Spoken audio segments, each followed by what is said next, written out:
Morning, YouTube. Whoa! Look at this guy. Looks like he's military. Yeah. So we have an 18 Wrangler, and then Saturday we were trying to get to doing the auxiliary battery, but we just got too busy.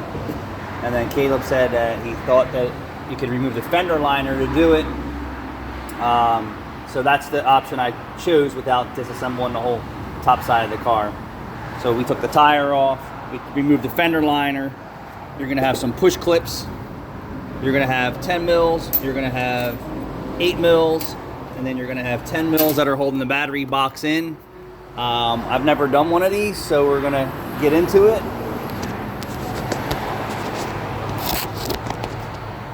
There you go.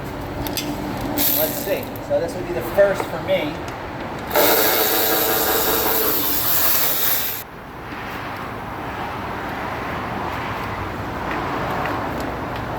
So, how long do you think this battery really lasted? Well, this is an 18. You're gonna think that this was replaced before? I'm gonna say that it was bad before they traded it in. So 4 or 5 years, probably. I mean, it's a 6-year-old car. It lasted pretty long. Yeah. Yeah. So, still not sure why they traded it in. Because the only problems that I really found was brakes and the start-stop was disabled. It needs a battery. But I'm curious what the dealership charges for this. $600-700 probably. But they're probably going to recommend replacing the primary battery too at the same time because, right? So your new battery replacement's $1,000 job. And they'll probably charge diag. They may charge. They'll probably charge diag. So 10 millimeters holds the battery box in. And then I have it just hanging from the cables because I did. It makes this actually a little difficult to get to test, like really test. Like I hate testing shit through cables, but sometimes you have to. And everything's labeled red and black. So red means positive voltage, black means negative. Everyone. So we got 10 millimeter lugs up top. I would say this is probably a little bit more of a pain in the ass for the average person to do, right? Because you got to jack the car up and you got to strip the fender liner out. And I would say, well, what's the lesser evil for me? Taking out all that crap above that, which is PCM, the smart fuse box, IPDM or whatever it is. Yeah. The battery and a bunch of other stuff. Yeah, forget all that. That's risk of bending pins, having loose pins, finding corrosion in pins.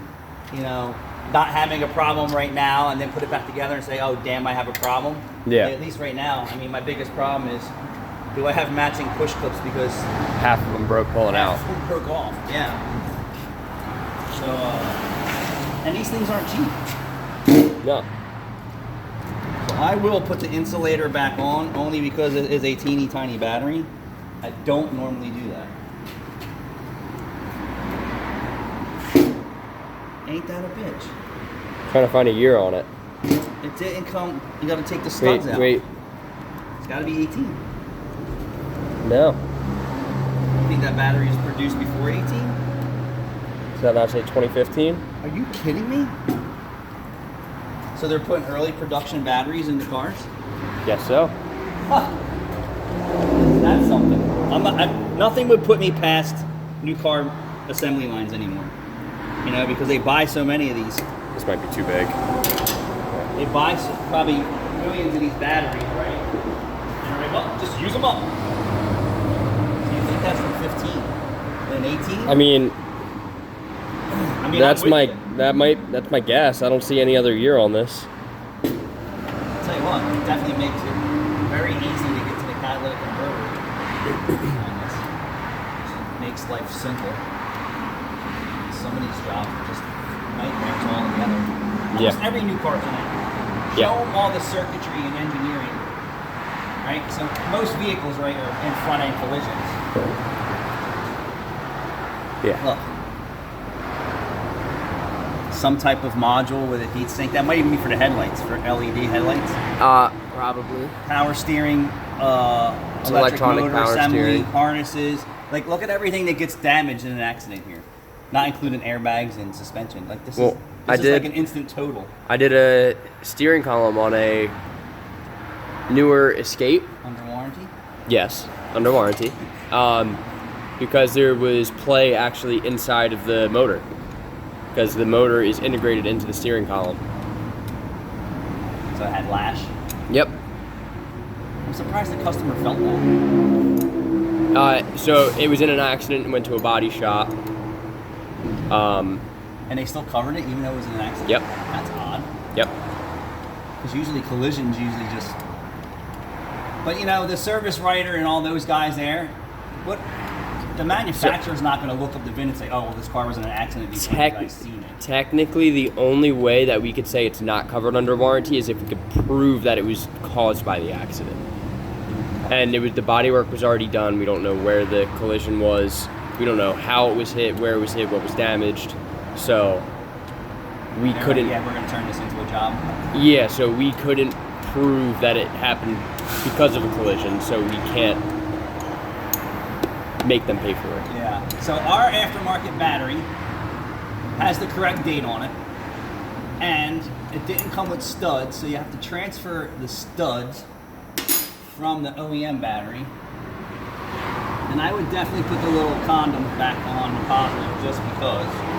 Yeah, everything's a little tight right there. It's not worth having everything risk. And then put the little tray back on. Risk it arcing out. And I would say that this is probably not really waterproof, to be honest with you. So think about all the shit that the guys are swamping their Jeeps because they think that they're really off-road vehicles when they're not. Yeah, I mean, imagine actually going up past your bumper.